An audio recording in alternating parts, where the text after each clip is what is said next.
Saludos amigos, el día de hoy quiero compartir con ustedes un material que tengo del tiempo en que hice mi maestría y es la entrevista al señor Fernando Palazuelos realizada el 26 de junio del año 2019. Seguramente algunos amantes de la ciudad de Lima lo conocerán por su gran obra precursora del estado en que está hoy nuestra ciudad gracias a la gestión del alcalde Porqui, Rafael López Aliaga, bueno, y su sucesor, el señor Regiardo, que han tenido la sabia decisión de apoyar a ProLima y el trabajo que hace el señor Bogdanovich, dándole un impulso, pero no debemos olvidar a aquellos que en un tiempo en que Lima estaba abandonada, apostaron, invirtieron en nuestra ciudad. Concretamente, el señor Palazuelo era el dueño de una empresa llamada Arte Express, que tenía como objeto social la restauración de casonas, principalmente del siglo XIX, principios del XX, para ponerlas en operatividad y alquilarlas. Es algo que aporta a la recuperación de Lima porque mientras el señor Bogdanovich en ProLima está recuperando iglesias, etcétera, o sea, inmuebles mucho más antiguos, la labor del señor Palazuelo, que hacía con su empresa Arte Express, no ha tenido continuidad. Y recordemos que Lima tiene también bastantes edificios de tipo patrimonial con un gran valor artístico de principios del siglo XX. A continuación voy a reproducir la entrevista que le hiciera para efectos de mi tesis, pero también le había conversado la posibilidad de que esto después lo difunda. Y ya que hoy el señor Palazuelos ya no vive en el Perú por temas familiares, de todas maneras es inspirador el mensaje que da aquí y cómo un extranjero tuvo que venir a nuestra ciudad para encontrar el valor que tenían nuestros edificios e invertir su tiempo, su dinero, para rescatarlo, cosa que muchas veces nosotros no hacemos, ¿no? Porque a lo que llegan los grandes empresarios inmobiliarios del Perú es a encontrar una casona, tumbarla y hacer un edificio. No tienen esa sensibilidad de detectar el valor artístico y cómo este valor artístico puede rendir aún más que simplemente tumbar una casa y construir otra. Escúchenla y espero que sirva para reflexionar ahora que llegan las elecciones municipales en que estamos a punto de cambiar de alcalde y probablemente terminemos eligiendo a alguien que no reconozca y no mantenga la continuidad de esta recuperación del centro histórico de Lima. Ojo, escúchenlo por favor. Buenos días, señor Palazuelo. Buenos días. Voy a hacer las entrevistas de las que hablamos para las que Estupendo. estoy preparando. La primera pregunta es, ¿cómo surge la iniciativa para realizar una empresa que explote económicamente el valor del patrimonio cultural inmueble de Lima? Vamos a ver. Antes de llegar a Lima, yo me había dedicado ya a recuperar el centro histórico de Madrid, el centro histórico de Bilbao, el centro histórico de Barcelona, el centro histórico de Palma de Mallorca, que es una ciudad situada en una isla en el Mediterráneo, y alguna intervención menor en Nepal, en Asia. Me sorprende cuando empiezo a estudiar el centro histórico de Lima, el que desde principios de los 70, que es cuando empiezan a plantearse los problemas urbanos y los problemas de degradación del centro histórico de Lima, no se había puesto un programa verdaderamente eficaz para recuperar el centro histórico de la ciudad, que al final es el centro histórico de la capital del país, ¿no? Y desde el punto de vista de identidad y de referencia, pues fundamental, pues ya no solamente para los limeños, sino para todo el país y finalmente para la humanidad. La Lima del siglo XVI y del siglo XVII es una ciudad formidable, que es una referencia para el mundo entero. Entonces, no digo que no hubiera interés, pero probablemente la falta de conocimiento de poner en marcha un programa para recuperar su centro histórico, que en mi opinión empieza a degradarse en los 70, por varias razones.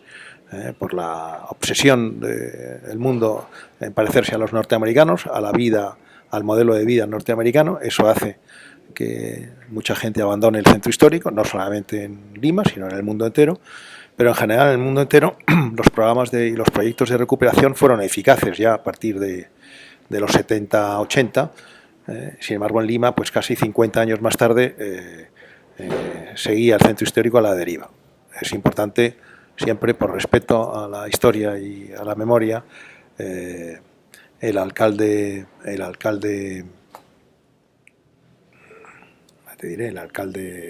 Andrade, su decisión de recuperar el centro fue formidable, ¿no? Él también se vino a vivir y eso fue una referencia. Yo llego aquí y hace ahora 12 años, el 2007-2008, y encuentro el centro a la deriva y finalmente pues una oportunidad. Llegué en condiciones difíciles, lo cual desde el punto de vista económico, lo ponía un poco más complicado, porque no hay nada como contar con medios económicos para poner en marcha un proyecto, pero la oportunidad era de tal importancia, la experiencia que yo tenía era también importante y siempre me pareció que un proyecto inmobiliario asociado a la cultura, asociado a la historia, asociado a la recuperación del patrimonio arquitectónico, tenía antes o después que salir adelante. Y sabíamos muy bien que en los centros históricos en el mundo la rehabilitación de su centro, de su historia, había siempre tenido éxito, sin excepciones. Es que no conozco ningún centro histórico en el mundo que haya fracasado su recuperación.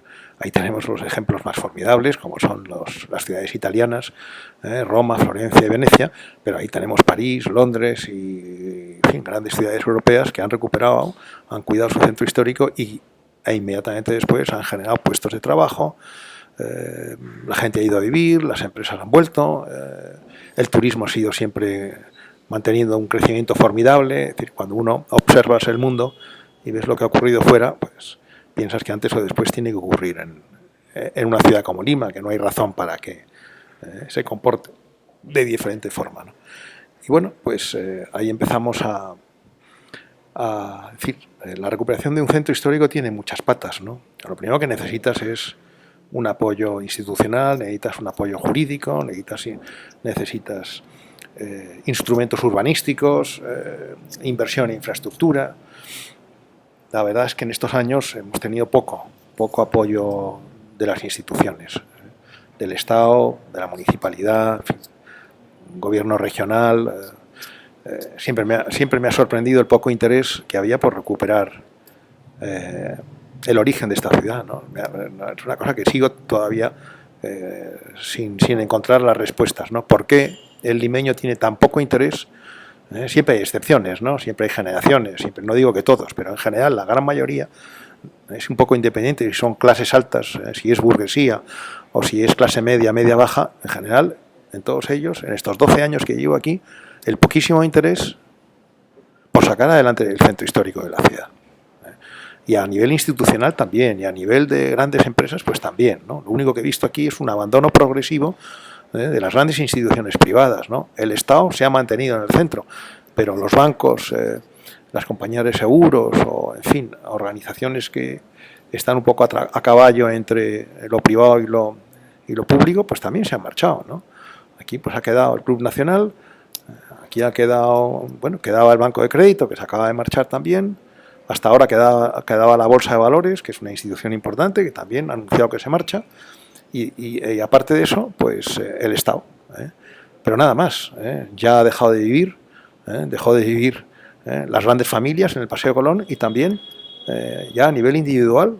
Me sorprende que es que en el centro de Lima no vive nadie más que los que no han podido marcharse.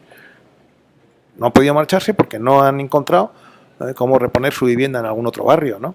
Pero sorprendentemente los que seguimos aquí están los recién llegados, entre los que me encuentro yo, y los que no han podido marcharse. Pero voluntad de venir a vivir aquí generaciones completas, pues es inexistente, ¿no? Proyectos de inversión en infraestructura, cero. Algunos, ahora mencionaremos, ¿no?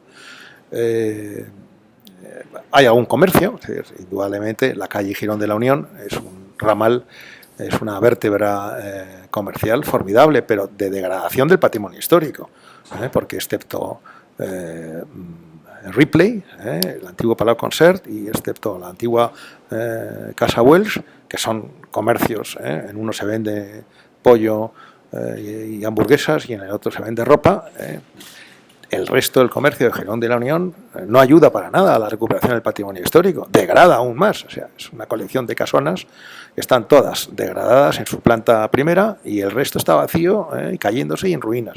Eso tampoco es que el comercio haya ayudado a la recuperación de la ciudad. Bueno, con ese panorama y con barrios completos absolutamente a la deriva alrededor del Damero, como puede ser Montserrat, el Rímac y Barrios Altos, ¿no? Es cierto que en Barrios Altos y en el Rímac pues hay más gente viviendo, ¿no? La gente que ha vivido toda la vida, ¿no?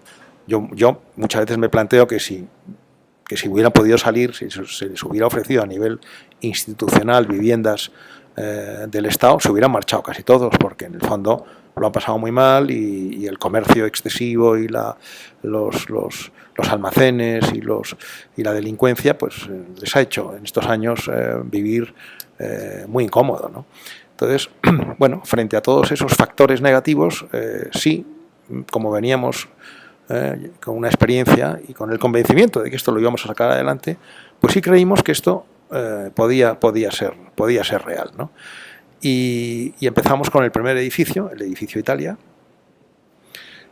construido en 1921, me parece, aquí en lo que antes se llamaba Girón de Miró Quesada, ahora le llaman Girón de Santa Rosa. Yo soy siempre muy partidario de mantener los nombres históricos de las ciudades, porque uno va por las grandes capitales y los centros históricos del mundo y ahí tienes todavía los nombres históricos de un naviero, de un artista, de un alcalde, tal. Esto de ir cambiando de nombres y modernizándolos, es decir, me parece una tragedia, es muy parecido a dejar que se caigan las casas, ¿no? Yo creo que no hay nada como mantener, pues eso, ¿no? Calle Escribanos. ¿Por qué ponerle un nombre de una capital de provincia relativamente moderna? Eso es cargarse la historia, eso es como dejar caer una fachada, vamos, igual de... ¿Por qué quitarle el nombre Girón de Miró Quesada cuando está asociado a una familia ya centenaria de periodistas y de tal, por poner Santa Rosa, bueno, que no hace ninguna falta, vamos, pues eso es también destruir la memoria histórica, ¿no? ¿Por qué quitarle el nombre Avenida Leguía a tal y poner Arequipa? Bueno, pues eso es borrar la historia del país, eso es como dejar caer de las fachadas, es decir, la recuperación de un centro histórico es que no solamente tiene que ver con las fachadas y con la arqueología, sino con toda la nomenclatura y con la señalética y con la historia de las calles y de las plazas. Entonces, modernizar. Pero, en fin, el edificio Italia, ¿no? Para mí siempre estuvo en Girón de Miró Quesada. Ahora es Santa Rosa con Caravalla. Ahí empezamos con una recuperación con mucho cuidado, no solamente de los exteriores, sino de la estructura interior, que sigue siendo la misma, ¿no? Y de la tipología interior. Recuperamos su fachada, la hemos iluminado, está muy bonita. Recuperamos incluso el antiguo sistema de iluminación con unas farolas de fierro y bronce que están en los balcones y les pusimos plantas. Y bueno, y salimos al mercado un poco a ver si encontrábamos inquilinos. Y tuvimos, afortunadamente, la suerte de obtener una respuesta inmediata, ¿no? No sé si por los valores culturales o porque estaba bien situado o porque éramos más baratos que competidores en San Isidro, en otros barrios, o porque finalmente, lo que yo decía, los centros históricos es algo de lo que uno no puede prescindir y no sabes por qué, pero si haces medianamente bien tu trabajo, a nivel particular o a nivel institucional, municipal, tal, pues es agradecido. Yo creo que el ser humano, el ciudadano, el vecino, se repone con una asombrosa... Ahora, hay que darle la posibilidad de que venga a trabajar, de que venga a vivir o a abrir una tienda o venir a escuchar un concierto en un claustro, en un convento, en fin. Yo creo que si se hacen las cosas relativamente bien, la respuesta es fuerte. Yo estaba convencido de ello, entonces uniendo la experiencia que tenía encima mío, eso que los americanos llaman el know-how, el convencimiento de que no podía ser que el único centro histórico en el mundo sin levantar la cabeza fuera el de Lima y que se fuera a quedar ahí definitivamente en esa situación, el convencimiento absoluto de que con un poquito de fuerza, un poquito de empujón, esto levantaría.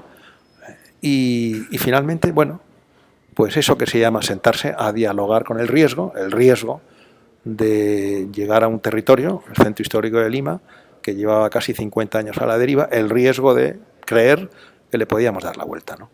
El factor riesgo, pues, bueno, una forma de... Hay mucha gente que lo analiza, ¿no? A mí me gusta el riesgo porque indudablemente crea incertidumbre, te obliga a ser muy eficaz, te obliga a no fallar el tiro. Yo, en mi caso, si nos hubiéramos equivocado, pues nos hubiéramos cerrado y nos hubiéramos terminado de arruinar, ¿no? El riesgo te obliga a ser más flexible, a ser más preciso, a ser más... Pero, por otro lado, yo también pensaba que el riesgo era bajo.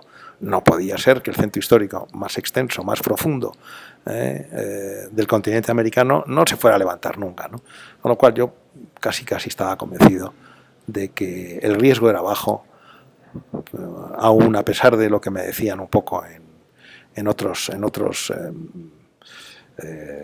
cenáculos, en otros ambientes de Lima más burgueses y fuera del centro, me decían que el riesgo era muy alto y que las posibilidades de fracasar eran muy grandes, ¿no? Nos costó mucho obtener financiación, porque todo el mundo pensaba que prestarnos dinero era casi garantía de no recuperarlo nunca, ¿no? Como había pasado durante medio siglo, ¿no? Y sin embargo, pues sacamos adelante el primer edificio y sucesivamente el segundo y el tercero y bueno, y hasta ahora, ¿no? Nos quedan muchas cosas por hacer, porque hasta ahora no hemos salido del damero. El centro histórico está compuesto por, como te he comentado, por otros barrios, como son Monserrate, como es la Cuenca del Rímac, como es el Rímac, como es Barrios Altos, ¿no? Y algún otro territorio también que linda con el damero. Y nos queda mucho trabajo por hacer, ¿no? Hasta ahora hemos traído empresas a trabajar, que han venido a ocupar los edificios. Hemos traído un poco de comercio también, un comercio diferente del que yo me encontré aquí, que era un comercio un poco basado en la tugurización y en la venta rápida, ¿no? Y probablemente en la informalidad, en no cumplir pues muchas cosas, ¿no? Que tienen que ver con el respeto a la historia, a la arquitectura, ¿no? Incluso a la seguridad, a las normas contra incendios, en fin. O sea, el comercio más exitoso que había aquí en Lima cuando llegamos era el comercio informal, ¿no? Nosotros hemos traído un comercio formal.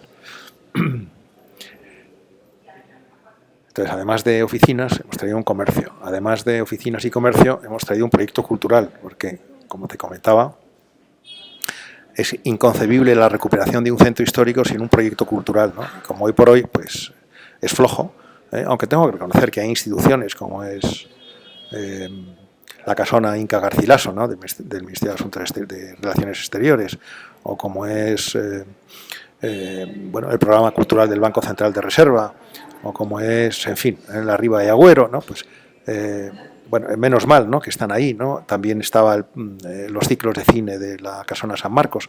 Nosotros, en nuestro edificio principal, aquí en el edificio Vice, hemos puesto en marcha un proyecto cultural que nos parece que es fundamental para apoyar el proyecto económico con el que tenemos entre manos, ¿no? Y por eso tenemos hoy los martes de patrimonio, donde se habla de patrimonio histórico, urbano. Tenemos ahora ya los miércoles de historia, que inaugura ahora Hugo Neira, con una conferencia muy interesante sobre la historia del Perú. Tenemos los jueves de cine. Vamos a empezar con exposiciones, vamos a empezar también con la intervención en espacios públicos, en los edificios que se han comprado recientemente aquí alrededor de la Bolsa de Valores, también con teatro en la calle, con esculturas en la calle, en fin, en colaboración con la municipalidad. Además del proyecto cultural, que es previo al proyecto de viviendas, estamos pensando en que los próximos edificios puedan traer a la gente a vivir al centro, para evitar que el centro histórico se parezca más al cementerio presbítero maestro que a una zona donde pueda venir, cualquier barrio donde pueda venir a vivir gente joven con sus hijos y tal. Para eso necesitas pues actividad para el tiempo libre y necesitas cultura, ¿no? cine, exposiciones, librerías, conferencias, tal. Entonces, primero oficinas, después comercio, a continuación proyectos que tienen que ver con la cultura, después viviendas. Estamos también trabajando con la rehabilitación de un primer edificio para un hotel de precio razonable, nada de hoteles de lujo, ni para millonarios, ni para tal, un hotel en un edificio histórico para que esa commodity, que es la más importante de todas las que hay en el mundo, que se llama turismo, es más importante que el petróleo, que el cobre o que cualquier otra mineral o producto agrícola, sea importante en el centro histórico de Lima, ¿no? Hoy la commodity turismo es inexistente en el centro histórico, inexistente. Vienen de vez en cuando algún autobús, ves a algún señor con una banderita, tal, pero en fin, comparado con... O sea, París tiene 75 millones de turistas, ¿no? 75 millones, ¿no? ¿Qué tiene Lima? ¿Cuántos turistas puede tener Lima hoy? Pues no sé, porque si llegan a 100.000 al año me sorprendería, ¿no? El Perú tiene 3.600.000 turistas, Francia tiene casi 100, España, que era un país muy pobre, del que todo el mundo en Europa pues quería no parecerse, ha hecho un trabajo formidable recuperando sus ciudades y su historia, y hoy España tiene casi 80 millones de turistas, ¿no? Es 2 veces su población. Bueno, pues el Perú, que tiene más o menos 30 millones, pues podría tener 60 millones de turistas al año, que es 2 veces su población, porque el patrimonio histórico, que es el factor fundamental de atracción de un turista, lo tiene el Perú, pero hay que poner en valor el patrimonio histórico, no solamente el del centro de Lima, sino el de toda la costa del Pacífico, norte-sur, que está absolutamente en proceso de desaparición. O sea, no puede ser que el turista venga aquí solamente a Cuzco y a Machu Picchu, cuando, en mi opinión, la parte más antigua de la historia del Perú y más interesante, aunque tampoco vamos a hacer comparaciones porque siempre está sin poner en valor. Entonces, finalmente, el turismo, ¿no? El turismo. Para eso tienes que tener un hotel donde alojarlos, ¿no? O sea, es una tragedia que vengan en autobuses. Yo cada vez que veo el autobús rojo digo, es que estos vienen de otro sitio, no viven en el centro, joder. Cuando tú te vas a Venecia, es que no se te ocurre vivir en Trieste ni vivir en Milán. La gente vive en Venecia, dentro, joder. Pues eso es lo que hay que conseguir, que la gente... los turistas vivan en el centro de Lima, que vivan en un hotel de precio razonable, que puedan salir a tomarse un pisco, que puedan entrar en una galería o una conferencia, tal. Todo eso nadie está pensando en promoverlo. Vamos, en el Damero, y por supuesto mucho menos 0,000 en el RIMAC y en Barrios Altos. Allí los turistas es algo que no saben lo que es. Un turista en Barrios Altos es como un marciano. Probablemente no ha entrado ninguno en los últimos 60 años por ahí. Y esas reflexiones, y no hay razón para que no vayan, porque es un barrio muy interesante, que tiene unas iglesias, que tiene unos edificios, que tiene Molino de Santa Clara, que tiene la Quinta Jeren, que tiene el último fragmento de la muralla virreinal de Lima, que está completo, el bastión de Santa Lucía. Es decir, tantos y tantos y tantos. No se ocupa nadie, nadie, en absoluto. O sea, no hay riesgo, no hay interés, no hay tal. Entonces, bien, pues el turismo, ¿no? Es otra pata más no solamente es la oficina, no solamente es el comercio, no solamente es la cultura, y ahora el turismo. Y nos quedan también otras obligaciones, ¿no? Como es pues el poder traer al centro histórico de Lima convenciones, meetings, organizaciones de médicos, organizaciones, lo que sea, en fin, como hay en todos los países del mundo, ¿no? Que hay eventos y convenciones y tal. Yo creo que el sitio adecuado es el centro de Lima. Tienes un enorme espacio en el RIMAC, todavía sin ocupar, para crear ahí centros de convenciones, hoteles y tal, y traer gente que viene a reunirse, que viene a hablar, que es lo que es una convención internacional. Yo creo que lo suyo es hacerlo en el centro de Lima. Bueno, pues esto es un poco todavía los deberes que nos quedan por hacer.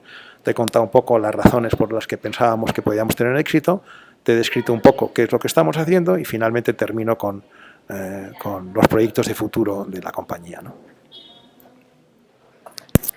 Gracias, señor Palazuelo. La siguiente pregunta es: ¿la belleza y la historia de los edificios determinan el valor económico de los mismos y, por tanto, el modelo de negocio de su empresa?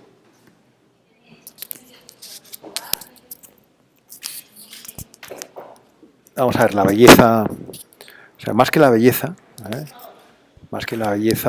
te diría que el interés histórico, ¿no? Un edificio es un libro.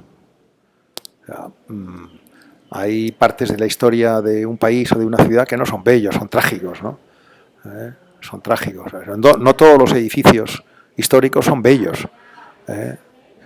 O sea, sí son interesantes y son atractivos en la medida en la que te cuentan la historia del país y de sus ciudadanos, ¿no? El término belleza o el término fealdad es muy relativo. La Torre Eiffel, cuando se construyó, fue un ejercicio de tecnología formidable, pero a los franceses les pareció el edificio más feo del mundo, vamos, el edificio, la construcción más fea del mundo, y los parisinos pidieron que se desmontara porque era muy feo.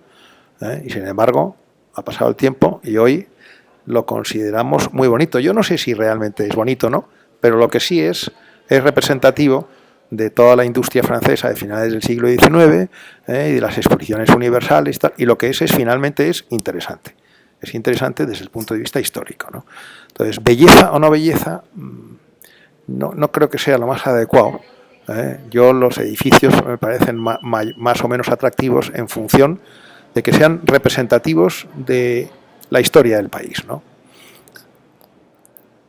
Hombre, no me atrevo a decir que un edificio que describa mejor que otro la historia del país tiene más valor o menos valor. Las cosas valen lo que alguien está dispuesto a pagar por ellas en un momento determinado, ¿no? En una ciudad donde el interés por preservar la historia de la arquitectura es casi mínimo, pues es que no le da mucho más valor, ¿no? Al revés, los edificios que más valen en esta ciudad son aquellos que son los que más producen o los que mejor situados están desde un punto de vista económico. El metro cuadrado que más vale hoy en el centro histórico es el de Jirón de la Unión, y sin embargo es la calle más degradada y menos respetada desde el punto de vista histórico. Entonces es muy relativo, ¿no? Pero en general, estar situado en el centro histórico, edificios que tienen que ver con la historia de la ciudad y del país, debidamente respetados, debidamente protegidos y restaurados, generan un interés, si no para las generaciones ya mayores, para las generaciones jóvenes que vienen mejor preparados y más sensibles por la historia y la identidad del país que las generaciones anteriores de este país, por la razón que sea, son más sensibles y en general valoran más el vivir en un edificio con historia que en un edificio sin historia.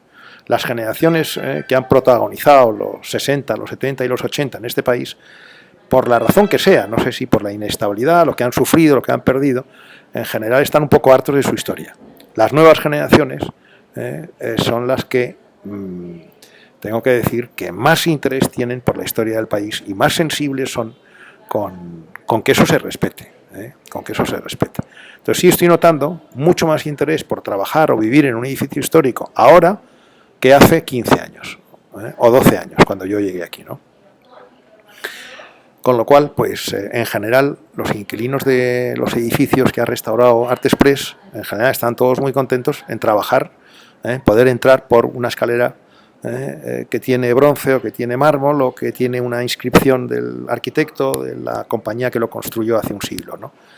Más que trabajar en un edificio de cristal y de concreto, ¿no? Como hay cientos de miles en el mundo, ¿no?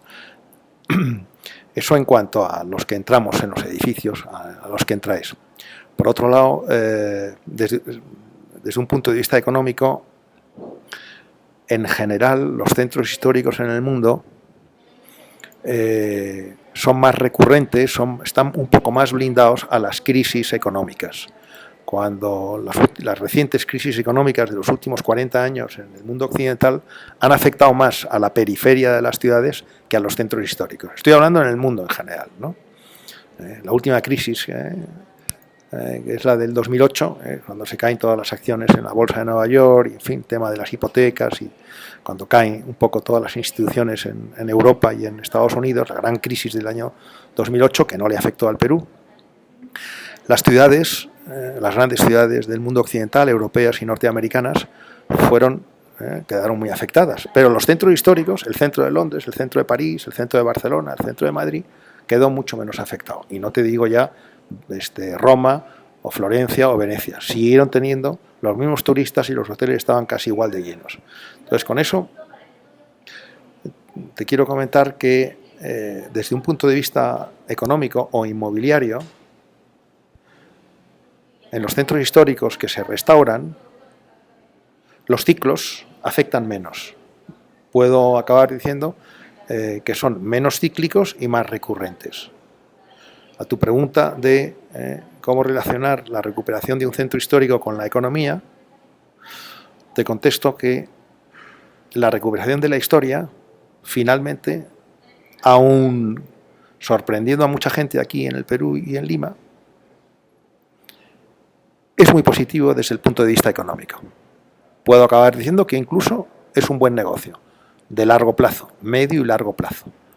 No es invertir hoy 1 y sacar mañana 5, no.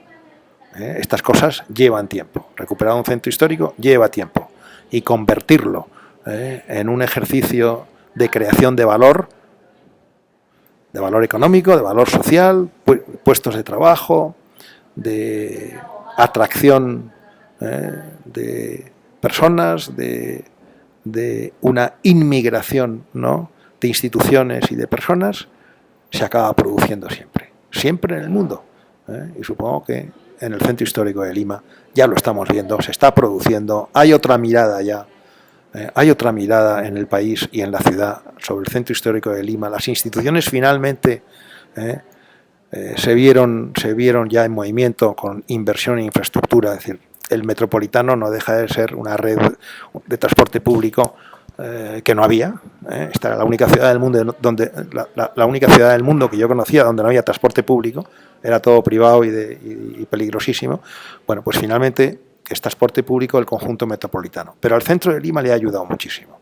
No deja de estar la estación central en la puerta del centro de Lima. Además del metropolitano, pues las líneas amarillas y de diferentes colores, ¿no?, que circunvalan el centro histórico y lo comunican con el resto de la ciudad, sobre todo con el aeropuerto y con otros, con el norte, también es importante para el centro histórico.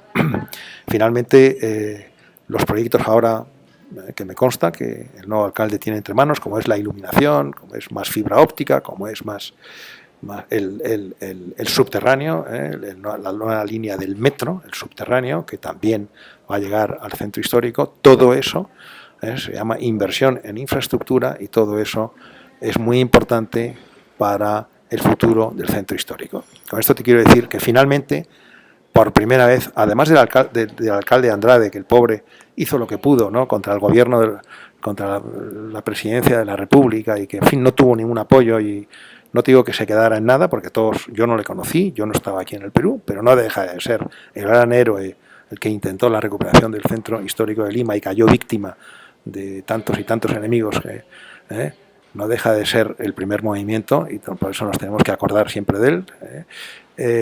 Yo creo que finalmente hay otra mirada institucional por el centro de Lima y se está notando, ¿no? Y espero que este crecimiento y esta mejoría continúe para que finalmente el centro de Lima no tenga nada que envidiar al centro de Londres o al centro de París o al centro de Madrid o de Barcelona, ¿no? Yo confío en ello, ¿no? Y por tanto, a tu pregunta que tiene que ver con la economía, yo le auguro un futuro económico brillante al centro de Lima, y espero que en no más de 10 años veamos gente joven viviendo en el centro de Lima, parejas con un bebé viviendo en departamentos pequeños, rehabilitados, tal, y pudiendo salir el fin de semana a pasear en los futuros parques o a pasear por los claustros de los conventos que hoy están cerrados, que algún día se abrirán, que es una de las obligaciones que tiene la Iglesia cuando los conventos están ya cerrados, como puede ser el de la Merced, que no vive nadie, pues abrir los claustros a que eso, en el tiempo libre alguien pueda sentarse ahí a leer un libro o a pensar, sin más, ¿no? Todas las instituciones tenemos que poner de nuestra parte, todas, incluso la Iglesia, ¿no?, que es, y la beneficencia, en fin, y tantas instituciones que son, bueno, públicas, semipúblicas o como quieras llamarlo, no solamente Arte Express o no solamente pues los que tú me mencionabas antes, ¿no?, estos 4 o 5 intelectuales, ¿no?, que me has mencionado, que trabajan en las redes, que hacen recorridos por las huacas, que en fin, intentan convencer de sus creencias. Además, el apoyo tiene que venir por todas partes, ¿no? Y yo creo que está costando más tiempo del debido, pero está viniendo poco a poco, ¿no? No sé si con esto te contesto la pregunta. Sí, señor Palazuelo, ¿cree usted que el apoyo del Estado es necesario para que realice sus actividades relacionadas con el patrimonio cultural inmueble? ¿Desarrollaría estas prácticas aún sin el apoyo del Estado?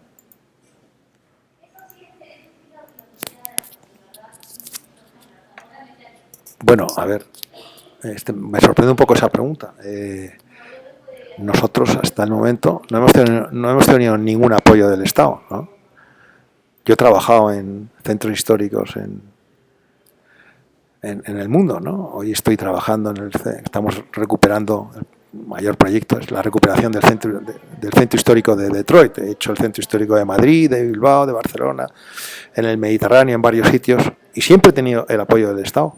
Siempre he tenido, para empezar, la ley de patrimonio histórico que protege y que castiga al que especula con un bien histórico y no lo rehabilita y lo deja caer.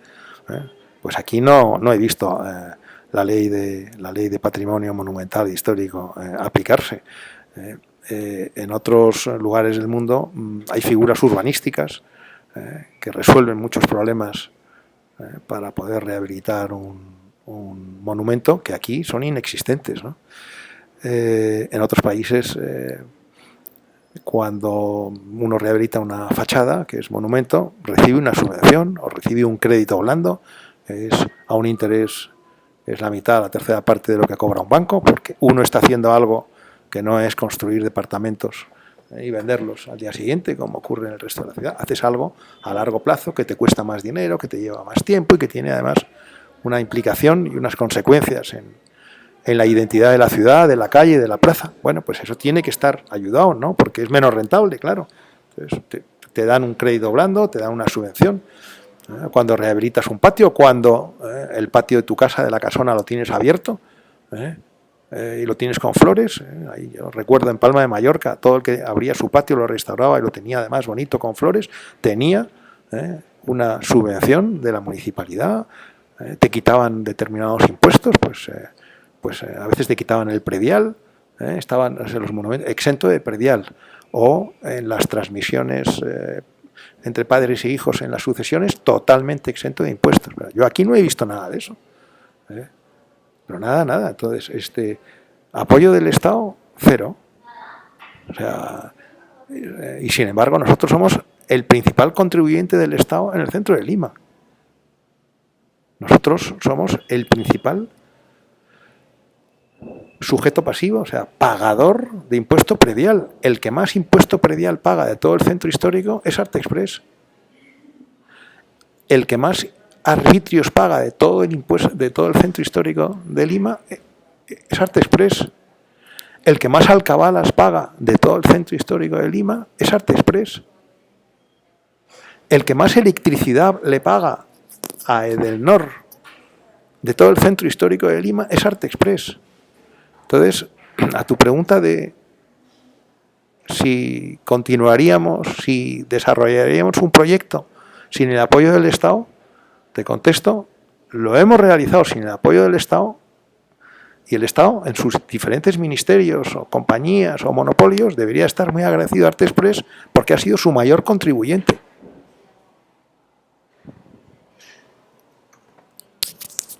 Gracias. Señor Palazuelo, ¿considera que estas prácticas, el negocio que usted desarrolla, le permite a usted ejercer sus derechos culturales como persona? ¿Y en qué medida considera que ayuda a ejercer sus derechos culturales a otros?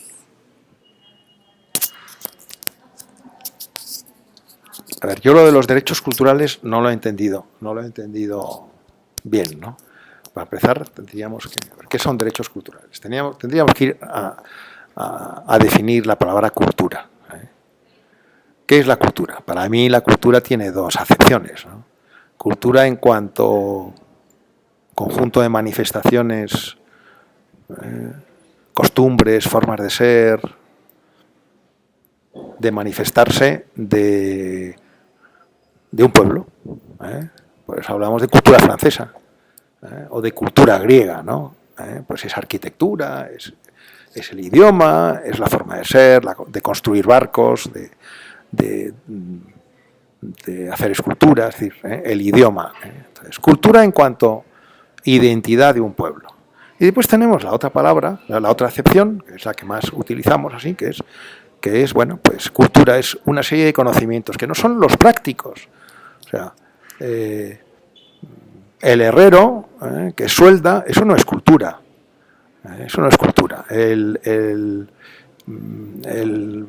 conductor que manda, eso tampoco es cultura. Cultura es una serie de conocimientos que no son de índole práctica. O sea, yo me atrevo a decir que incluso ahí es un territorio muy incierto. O sea, el matemático, el cirujano que opera, ¿eso es cultura? Yo te diría que no. Cultura son una serie de conocimientos que no son de índole práctica.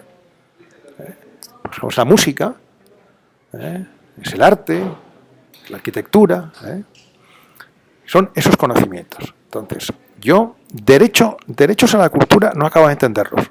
Lo que sí entiendo es las obligaciones culturales.